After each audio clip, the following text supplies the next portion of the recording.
Apex বেংকটো ৰাইজৰ অনুষ্ঠান কংগ্ৰেছে এইকেইদিন এপেক্স বেংকটো ধ্বংস কৰাৰ কামত লাগি গৈছে। এপেক্স বেংকটো অসমৰ এটা জাতীয় অনুষ্ঠান। এই জাতীয় অনুষ্ঠানটো দিলুৱাৰৰ ইচ্ছাৰাত কোনোবা এজন দিলুৱাৰে ক'লে দুৰ্নীতি আছে, দুৰ্নীতি হৈ গ'ল।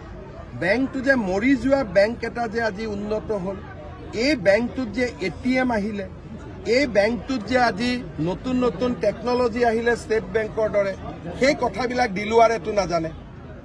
অসমৰ দুৰ্ভাগ্য হৈছে যে দিলুৱাৰে যি কয় তাকে এচাম মানুহে বিশ্বাস কৰে, আৰু দিলুৱাৰৰ দৰে মানুহৰ আমি বিৰোধী। আৰু বিজেপিৰ জন্মই হৈছে দিলুৱাৰৰ দৰে মানুহক খতম কৰাৰ কাৰণে।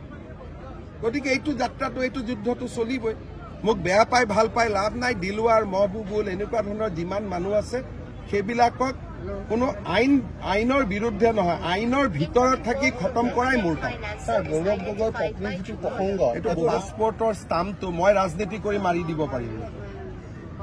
আপুনি যদি পাকিস্তানত গৈছে, আপোনাৰ ষ্টাম্পটো মই মাৰিব পাৰিম নেকি পাছপৰ্ট ভিছাত? মইতো ইমান পাৱাৰফুল মানুহ নহয়।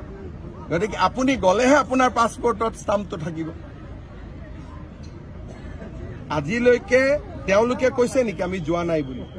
সাহসটো কৰা নাই যোৱা নাই বুলি ক'বৰ কাৰণে।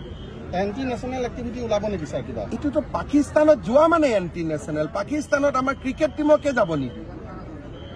পাকিস্তানত মানুহ লুকাই কিয় যাব? পাকিস্তানত কোনোবা গ'লে ডেলিগেশ্যনত যাব, ফটো উঠি যাব। চুপচাপ কৰি পাকিস্তানত কিয় যাব? মই যদি আজি পাকিস্তানত যাওঁ আপোনালোকে মোক এৰি দিব নেকি? কালি যদি ৰাতিপুৱা মই 7 দিন নোহোৱা হৈ যাওঁ, 8 দিনৰ দিনাখন আপোনালোকে গম পালে হিমন্ত বিশ্ব শৰ্মা পাকিস্তানৰ পৰা আহিলে, আপোনালোকে মোক এৰি দিব? জমাই কৰি কৰি চেছ কৰি দিব। গৌৰৱ গগৈ পত্নী গৈছিলে, মই নাজানো গৈছিল নাই, তদন্ত